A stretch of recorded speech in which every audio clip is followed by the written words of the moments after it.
this thing on. Hey 4th grade, it's Miss Minahan and her mini hands. I'll be reading chapters 7 through 14 of The Wild Robot Escapes today. Enjoy! Chapter 7, The Robot Story. None of the cows could believe that this monster, this robot, this machine, had just spoken to them in the animal language. They stared at her, nervously shifting in their stalls, wondering what she would do next. What Roz did next was simple. She told the truth. She stood in the middle of the barn and shared her story with the herd. I spent my first year of life on a remote, wild island, Roz began. I did not know how I got there. I only knew that I wanted to survive. So I studied the island animals to see how they survived, and a surprising thing happened. Their sounds and movements started making sense to me. I was learning the language of the animals. Even when I could speak to them, the animals wanted nothing to do with me, but that changed when I discovered an orphaned gosling. The poor little thing would have died on his own, so I cared for him and adopted him as my son. His name is Brightbill. A murmur spread through the herd. When the animals saw me caring for Brightbill, they finally accepted me. I was no longer alone. I had friends and a family and a home. Life was good. Until the Rico robots arrived. They came in their sleek white airship to take me away, and when I resisted, they became violent. The animals defended me. They fought bravely and destroyed the Ricos, but I was badly damaged in the fighting. I needed repairs, and I could not get them on the island, so the animals loaded my broken body into the airship, and it took me far away from my home. Lily the calf poked her head through the railing and said, "What about Brightbill?" "My son is smart and tough, and he has a good flock," said Roz. I think he will be okay without me." "Where were you taken?" said Tess. "I was taken back to the factory where I was made. The factory is run by a crew of robot workers called the Makers. When I arrived, they put me in a room filled with other broken robots. Some robots were completely ruined, and the Makers immediately sent them away. But those of us with working computer brains were given a test." "What kind of test?" said Lily. "The Makers simply asked us questions. They asked us how we had become damaged. They asked us how we would respond to different emergencies. They asked us to identify certain sounds and smells and objects. Robots who answered every question correctly were repaired. All others were destroyed. In the wilderness, I camouflaged my body to survive. In the robot factory, I camouflaged my personality to survive." What do you think Roz meant when she said, "I camouflaged my personality to survive"? Why do you think she had to do this? Pause the video here and record your response on Flipgrid. "I pretended to be a perfectly normal robot. I did not say that I had adopted a goose, or that I could speak with animals, or that I had resisted the Ricos. I said what I had to say to pass the test. And it worked." "Good for you, Roz," shouted Tess, and the other cows smiled.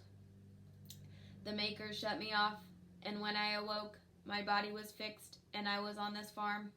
Now, like all of you, I belong to Mr. Sharif." The cows stopped smiling. Everyone was quiet. And then old Annabelle spoke up. "I was taken from my friends and family too," she said. "They're back on the farm where I was born. I still think about them every day." "It is difficult to be apart from our loved ones," said the robot. "You know, Roz, things could be worse," said Tess. "At least on this farm, you're still surrounded by nature." "Yes, things could be worse." The robot's eyes brightened a little. "But I am not safe here. If any human ever learns who I really am, they will have me destroyed. And that is why, when the time is right, I will try to escape."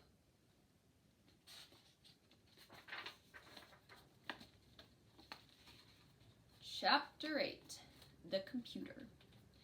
Inside the barn, the lights were low, the sounds were hushed, the night slowly wore on. A few cows were chewing hay, but most were resting peacefully. Our robot had returned to her corner. The soft glow of the computer screen lit up her face as she studied farming. She learned about the herd, about the pasture and the fields, about the native plants and wildlife, about the seasons and the climate and the weather, about the machines and the buildings and the fences and the tools and all the dairy equipment. Every detail was perfectly remembered in the robot's computer brain, and in a single night, Roz became a farmer. In The Wild Robot, what is an example of a time when Roz learned how to do something quickly? Pause the video here and record your response on Flipgrid. Chapter 9, The First Day. At dawn, the cows began to stir. One by one, they walked out the side door, across the muddy barnyard, and into the parlor for a quick milking before heading down to the pasture. They followed the same routine every morning like clockwork. However, on this morning, the cows were joined by a robot. With her computer brain full of farming knowledge, Roz was ready for her first day on the job. She stomped through the tall, wet grass, and her head slowly turned as she scanned the scenery. The sun was rising, the fog was lifting, the cows were grazing. And then the whole world seemed to flip upside down. Before Roz knew what was happening, she was on her back looking up at the sky. A strong stench filled the air. Our robot had slipped on cow dung. Ew.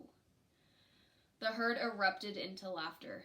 Tess called out, "Welcome to Hilltop Farm, Roz," which brought another round of snorts and moos. "You'll have to get used to cow patties and to laughter," said old Annabelle, strolling over. "Not much happens around here, so we're always eager to laugh." "I understand," said Roz. "I like laughing too." And she forced out an awkward ha, ha, ha. Then the robot stood up, wiped her feet, and continued exploring the farm. But she was more careful to watch where she stepped. The fields and buildings and fences were all in need of Roz's attention. But her most urgent task was to fix the broken farm machines. The herding machine was designed to roll through the pasture and look after the cows while they grazed. But it had gotten stuck in the mud and was becoming a popular hangout for birds. The field machine was gigantic, like a house on wheels. It was designed to roam the fields, planting and fertilizing and harvesting the feed crops. But it had ground to a halt weeks ago and was now just collecting dust in a far corner of the property. The drone was a small flying machine with a special camera attached to its underside. It was designed to fly above the farm and keep an eye on the whole place, but it came crashing down when a mob of crows attacked it in flight. Other broken machines were hidden within clumps of weeds, and still more were waiting for repairs in the shed. The peaceful morning was suddenly jolted by sounds of powerful tools as Roz began fixing the machines. Thanks to her robotic strength and smarts, she made excellent progress. The hours flew by, the machines rumbled back to life, and the farm began buzzing with activity. At sunset, Rambler came bouncing down the driveway with the Sharifs in the front and Oscar in the back. "How's it going, Roz?" said Mr. Sharif, leaning out his window. The children giggled and waved from their seats. The dog sniffed in the breeze. "It is going well," said Roz in a robotic voice. "Many of the machines are working again." "I see that." Mr. Sharif gazed up at the drone, circling high overhead. "We thought we'd come out and check on you, but it looks like you're doing fine, so we'll stay out of your way. Keep up the good work, Roz." As the truck started rolling up the driveway, Oscar looked back at Roz and barked, "You smell like cow patties." He was right. The robot was filthy, and she finished her day as a farmer by scrubbing herself with soap and water. Chapter 10. The Routine. Reader, I don't want to bore you with every detail of our robot's farm routine. Many of her tasks were incredibly dull. Others were quite unpleasant. I'll just say that on any given day, Roz might have to be a mechanic, or a veterinarian, or a gardener, or a plumber, or a cleaner, or a landscaper, or a carpenter, or an electrician, or all of the above. Farm life kept Roz very busy indeed. Of course, she did have to help. You already know about some of the machines, but the entire farm was equipped with technology that made life easier for everyone. Doors and gates opened automatically. The cows wore electronic collars that kept track of their health automatically. When a cow's udders were full, she simply had to stroll into the parlor where she'd be milked by gentle machines automatically. All that milk was piped into storage tanks and cooled and bottled automatically. Once the milk truck was loaded up, it drove away and made its deliveries automatically. Mr. Sharif managed the business side of the farm. He dealt with customers and handled money and ordered supplies. And he did it all from the comfort of his home office. Now that he had a robot to do all of the farm work, he hardly ever left the house. Roz was more content than she had ever expected to be. Most of her time was spent outdoors, with animals, under the wide open sky. Even while laboring in the fields, she could always stop to smell the flowers, look up at the clouds, feel the cool air drifting out from the trees. And yet Roz was living two lives. When she had the farm to herself, she could play with the calves, or run through the grass, or chat with the wildlife. But whenever the Sharifs were near, Roz had to pretend to be a normal robot. She could never let them know who she really was. Chapter 11. The Stragglers. Wild geese are known for migrating in the autumn and the spring, but exactly when a flock migrates is up to its members. Some flocks choose to fly early in the season, others straggle far behind. And it was one of those straggling flocks that caught the attention of our robot. Honk, honk, honk! These geese were heard before they were seen. Their honking voices echoed across the farm, and then the flock appeared above the fields, flying in a wobbly V formation. They glided over the pasture and plunked down into the pond. None of them were very concerned as Roz approached. The geese had seen similar creatures on other farms, and they knew there was nothing to fear. But they were about to learn that our robot was very different from the others. "Hello, geese," said Roz. "Welcome to Hilltop Farm." The geese froze. They stared at Roz with suspicious eyes, and then the biggest goose slowly swam over. "I've come across plenty of monsters like you," he said, "but I've never met one who could talk." "I am not a monster. I am a robot. My name is Roz." The goose scratched his head. "Well, it's nice to meet you, Roz the robot," he said at last. "My name is Wingtip, and this is my flock." Roz gave a friendly wave, and soon the flock was gathering around, curious to meet this odd character.